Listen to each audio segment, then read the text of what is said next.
శ్రీ హరివాయుగురుభ్యో నమ. శ్రీ విద్యాసాగర మాధవతీర్థ గురుభ్యో నమ. హరి ఓం. మన జ్ఞానరస గుళికల యందు ఈరోజు సర్వోత్తముడు, సర్వతంత్ర స్వతంత్రుడు, సకల గుణాభిరాముడు,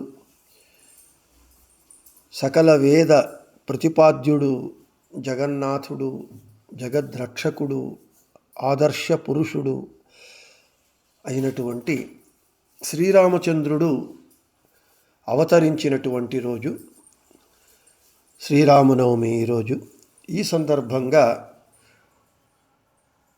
ఆ పురుషోత్తముని ఈ సందర్భంగా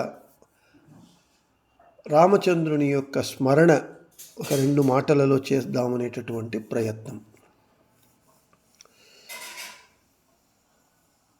శ్రీరాముడు దుష్ట శిక్షణకు, శిష్ట సంరక్షణకు త్రేతాయుగంలో అవతరించినాడు. ఈరోజు చైత్ర శుద్ధ నవమి రోజు రామచంద్రుని గురించి ఒక శ్లోకం ఉంటూ ఉన్నది. అందరికీ వచ్చినటువంటి శ్లోకము, సుప్రసిద్ధమైనటువంటి శ్లోకము, సులభమైనటువంటి శ్లోకం. రామాయ రామభద్రాయ రామచంద్రాయ వేధసే రఘునాథాయ నాథాయ సీతాయా పతయే నమః అని ఈ శ్లోకము అందరికీ తెలిసినటువంటి శ్లోకము, వచ్చినటువంటి శ్లోకం. అంటే ఈ శ్లోకంలో రామచంద్రుని అనేక విధాలుగా, అనేక రామ శబ్దము అన్ని చోట్ల ఉపయోగిస్తూ రాముని యొక్క అనంతానంత నామాలలో కొన్ని నామాలను చెప్పి అటువంటి రామునికి నమస్కారము. రామ, రామభద్ర, రామచంద్ర, రఘునాథ, నాథ, సీతాపతి. ఈ ఒక్కొక్క నామానికి ఒక్కొక్క వైశిష్ట్యం ఉంటూ ఉన్నది. అది ఎలాగా అని అంటే చాలా స్వారస్యంగా ఒక మహాజ్ఞానులు ఒక్కొక్క పేరును దాని యొక్క నేపథ్యాన్ని వివరిస్తూ చాలా సమంజసంగా, సముచితంగా దానిని వివరించినారు. ఆ వివరణతో ఈ శ్లోకం యొక్క విశిష్టమైనటువంటి విశేషమైనటువంటి అర్థాన్ని చెప్పే ప్రయత్నం చేస్తాను. మొట్టమొదటగా రామాయ. ఈ రాముడు,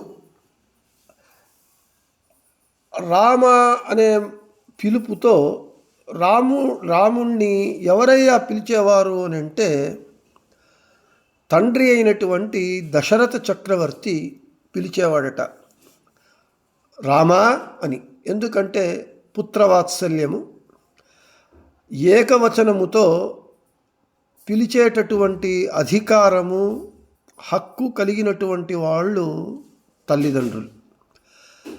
దశరథునికి రామచంద్రుడంటే చాలా అభిమానం కాబట్టి అత్యంత ప్రేమతో రామా అని పిలిచేవాడట.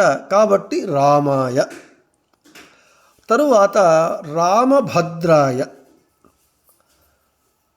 తల్లి అయినటువంటి కౌసల్యాదేవి హే రామభద్ర అని పిలిచేదట అత్యంత ప్రేమతో.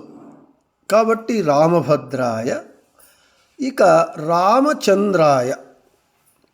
రామచంద్ర అని ఎవరు పిలిచేవారు అని అంటే కైకేయి పిలిచేదట. రఘునాథ అని పిలిచేవారట. ఇక రామాయ, రామభద్రాయ, రామచంద్రాయ వేధసే రఘునాథాయ. ఇక నాథాయ. నాథాని పిలిచేటటువంటి అధికారము, హక్కు ఉన్నది పత్ని అయినటువంటి ఒక సీతాదేవికి మాత్రమే. సీతాదేవి రాముణ్ణి నాథ అని పిలిచేదట. భార్య భర్త పేరు చెప్పకూడదు కాబట్టి దానిని అనుసరించి నాథ అని పిలిచేదట సీతాదేవి రాముణ్ణి.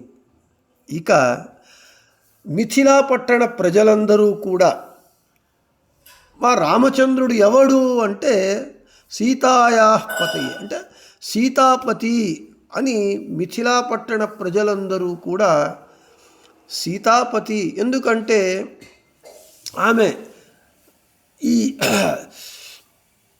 మిథిలా పట్టణం యొక్క ఆడపడుచు కాబట్టి మా ఆడపడుచు అయినటువంటి సీతాదేవి పతి, సీతాపతి రామచంద్రుడు అని పిలిచేవారట.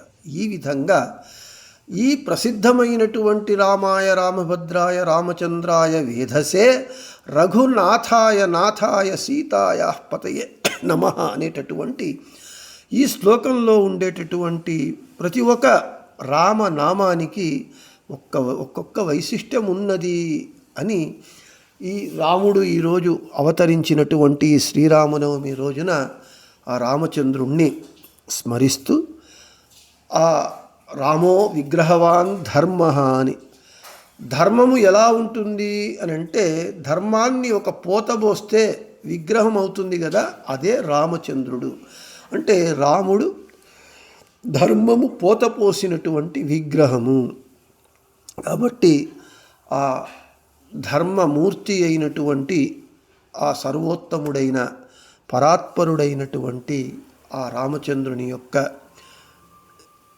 ఈరోజు అవతరించిన ఈ పరమ పవిత్రమైనటువంటి రోజు రాముణ్ణి ఈ యొక్క 2 మాటలతో స్మరించి ఆ శ్రీరామచంద్రుడు మనకందరికీ కూడా ఐహికమైనటువంటి ఆయురారోగ్య భాగ్యములు ఇవ్వటమే కాకుండా దైవీ సంపద అయినటువంటి జ్ఞానము భక్తి వైరాగ్యము మనకందరికీ అనుగ్రహించుగాక అని చెబుతూ శ్రీకృష్ణార్పణమస్తు మధ్యేశార్పణమస్తు, అందరికీ శుభమస్తు.